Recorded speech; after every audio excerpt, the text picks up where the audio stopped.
प्यारे दोस्तों, खैर मकदम है आप लोगों का। आज फिर आप लोगों के लिए एक नई कहानी लेकर आया हूँ, हाथी और चींटी की कहानी। कहानी शुरू करने से पहले जो लोग मेरे चैनल पर पहली बार आए हैं उनसे रिक्वेस्ट है कि चैनल को सब्सक्राइब ज़रूर से कर लें। एक समय की बात है, एक जंगल था। उस जंगल में बहुत से जानवर रहते थे। उसी जंगल में एक हाथी और एक चींटी भी रहते थे। हाथी बहुत ताकतवर और घमंडी था। हाथी के रास्ते में जो भी जानवर आता उसे उठाकर पटक देता था। जो भी जानवर हाथी का विरोध करता, हाथी उसे बहुत परेशान करता था।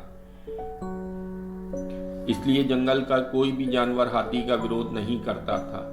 यहाँ तक कि जंगल का राजा शेर भी हाथी से डरता था।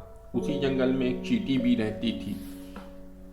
चींटी बहुत मेहनती और विनम्र स्वभाव की थी। चींटी छोटी जरूर थी, परंतु उसके स्वभाव के कारण जंगल के सभी जानवर उसका बड़ा सम्मान करते थे। चींटी दिन भर मेहनत करके जंगल से खाना लाती और अपने घर में जोड़ कर रखती थी, ताकि गर्मी और बरसात के दिनों में जब भोजन की कमी हो जाए तब उसके पास पर्याप्त खाना हो। चींटी के घर से कुछ दूरी पर एक तालाब था। एक दिन हाथी उसी तालाब के पास नहाने आया।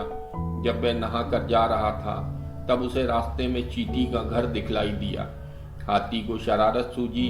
वह अपनी सूंड में तालाब से पानी भरकर लाया और चींटी के घर के ऊपर डाल दिया। पानी में चींटी का घर बह गया और उसके द्वारा जमा किया गया सारा खाना भी खराब हो गया। यह देख चींटी को बहुत गुस्सा आया। चींटी नाराज होकर हाथी से बोली, क्या तुम्हें दिखता नहीं यहाँ मेरा घर था और तुमने जानबूझकर मेरे घर के ऊपर पानी डालकर उसे तोड़ दिया? चींटी की बात सुनकर हाथी हंसते हुए बोला, तो तुम जाकर मेरा घर तोड़ दो या जाकर जंगल के जानवरों से मेरी शिकायत कर दो। इतना कहकर हाथी हंसते हुए चला गया। हाथी की इस हरकत से चींटी बहुत दुखी हुई और उसे गुस्सा भी बहुत आ रहा था। चींटी किसी भी तरह से हाथी से बदला लेना चाहती थी, परंतु उसे समझ नहीं आ रहा था कि हाथी से कैसे बदला लिया जाए। चींटी ने फिर बड़ी मेहनत से अपना घर बना लिया। हाथी फिर तालाब में पीने आया और चींटी का नया घर देखकर सोचने लगा, आज फिर चींटी के घर पर पानी डालूंगा, लेकिन पहले कुछ आराम कर लिया जाए। इतना सोचकर हाथी एक पेड़ के नीचे सो गया।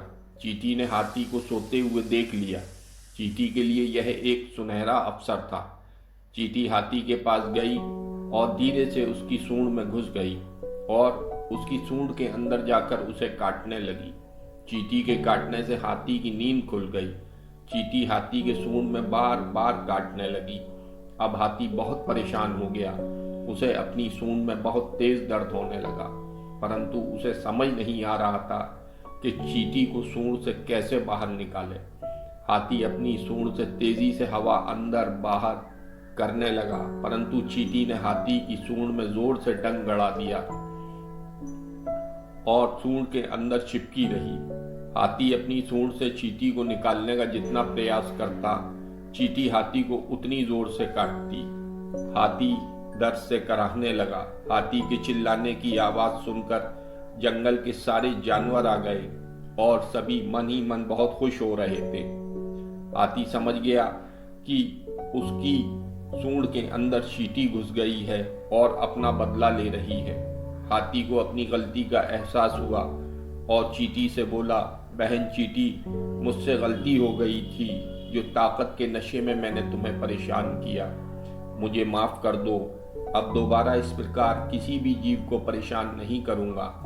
हाथी के इस प्रकार बार बार माफी मांगने पर चींटी ने उसे माफ कर दिया और उसके कान से बाहर निकलकर बोली, हाथी भाई, कभी भी किसी को छोटा समझकर उसका अपमान नहीं करना चाहिए।